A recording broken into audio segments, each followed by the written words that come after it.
If I could go back in time before starting my mini importation journey, there are a whole lot of things I would have done differently. I've lost money before, made certain mistakes, wasted my time that could have easily been avoided. So in this particular video, I'll be sharing with you everything I wish I knew before I started my mini importation, so you don't make the same mistakes I did. But before we get right into the video, do well to like this video, share it with friends and family. Most importantly, subscribe to this channel. On Simply Dorkie's channel, I teach you how to start and grow your mini importation business.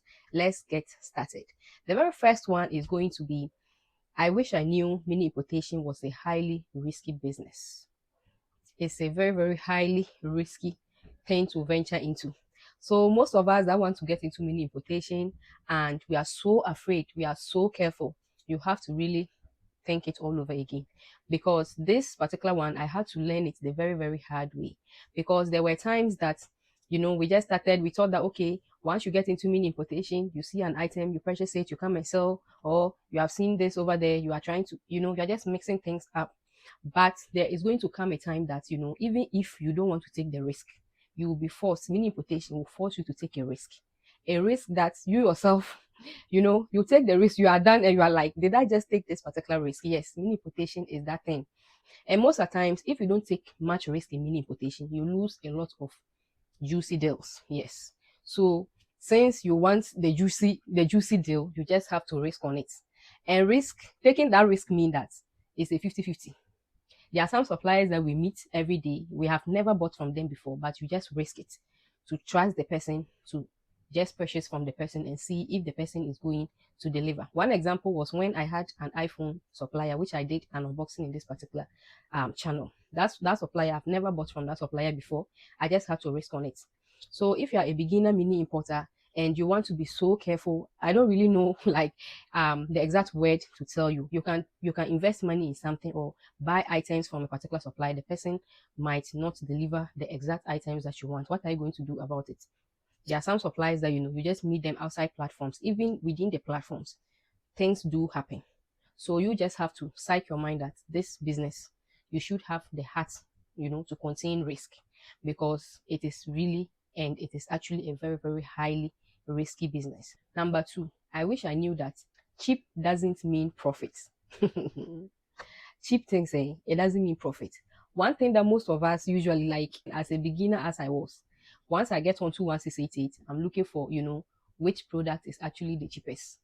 So once I see a cheap product there, I feel like, yes, this is it. This is the one that is going to give me a lot of profit.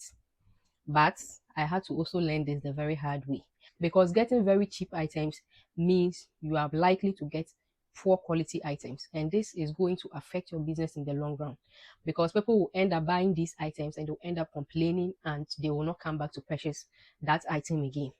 So once you see cheap items over there, instead of your mind to take you to how much you make from that item, let your mind psych your mind to also understand that this item is cheap, but what is the quality of this item, or what value will this item be to the people that I'm actually purchasing this item to?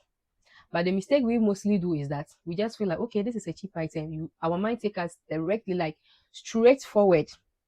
Our minds take us straightforward to the profit that we are actually going to make from that item, instead of thinking of the value that that item is coming to give. I had to learn this like the very, very hard way. So this is something that you have to really, really, really note, especially if you are a beginner, because any cheap item that you see is actually a trap.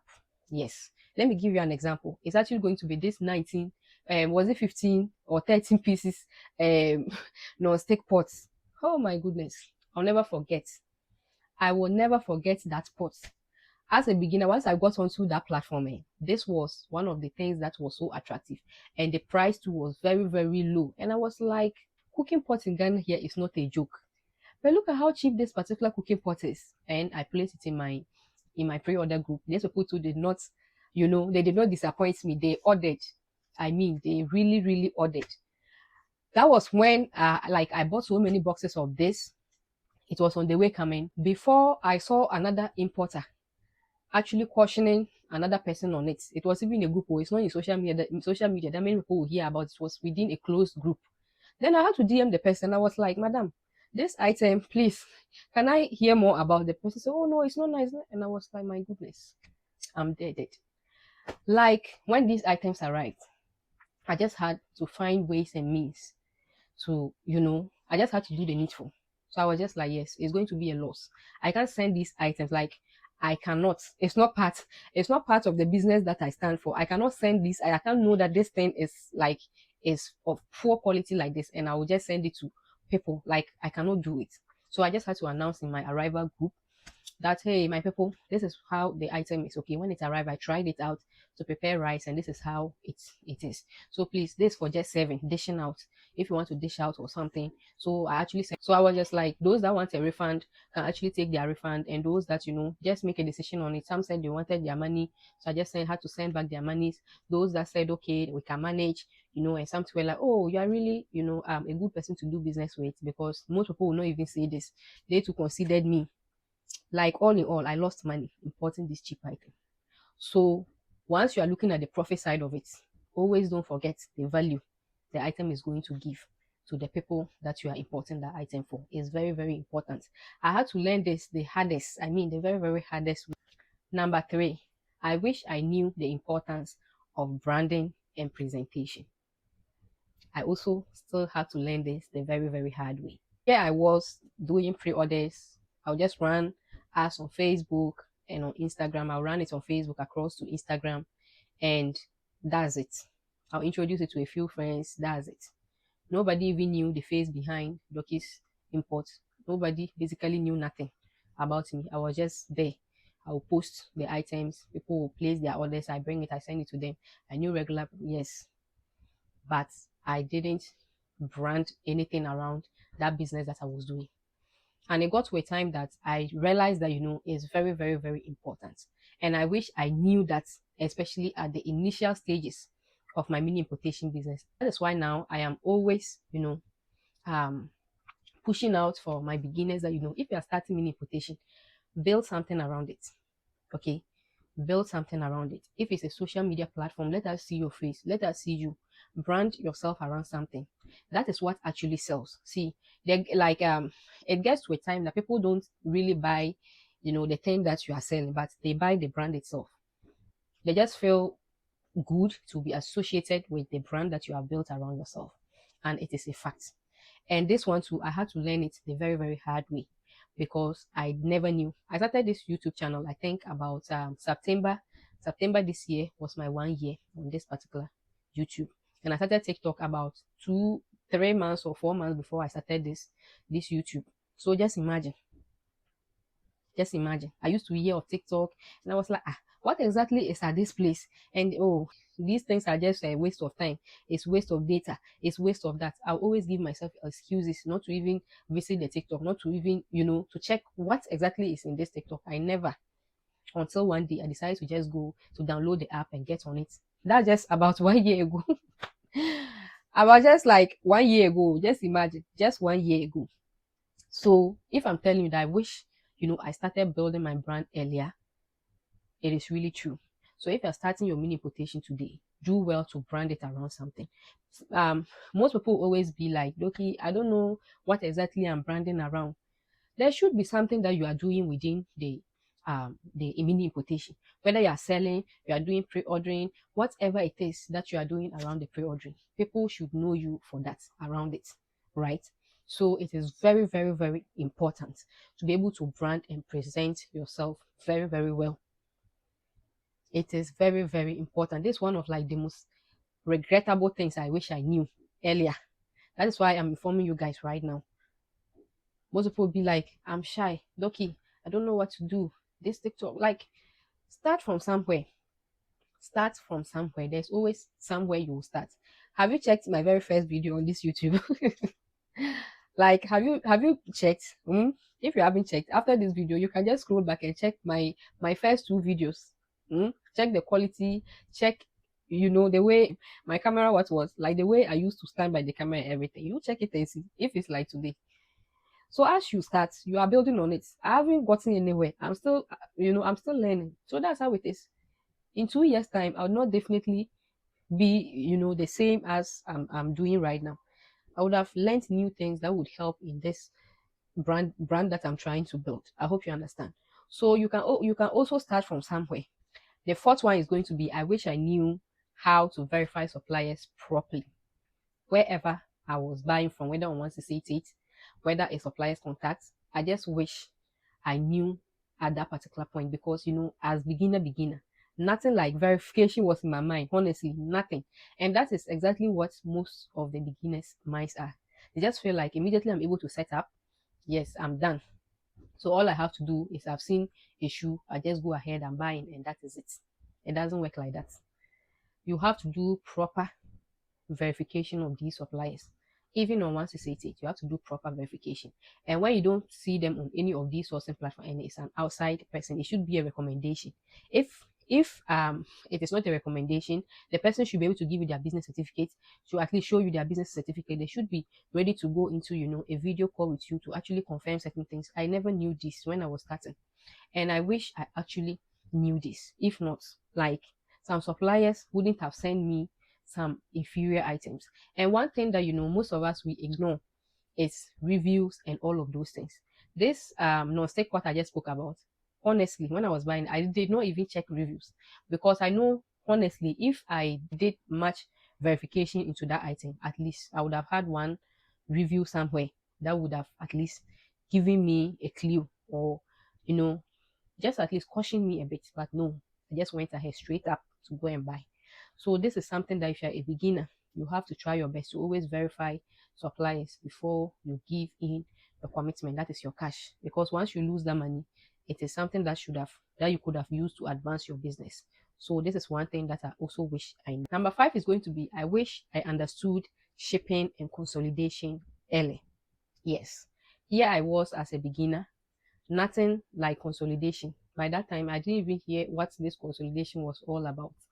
So, I could buy a fridge for customers, and I'll pack that fridge, single fridge, like a very big fridge, those that are like 500 liters upwards. Then I will ship only that fridge to Ghana here without anything inside that fridge. But as at right now, the smart way you can do when you import items is not to avoid consolidation, especially if it is something that has a lot of space in it.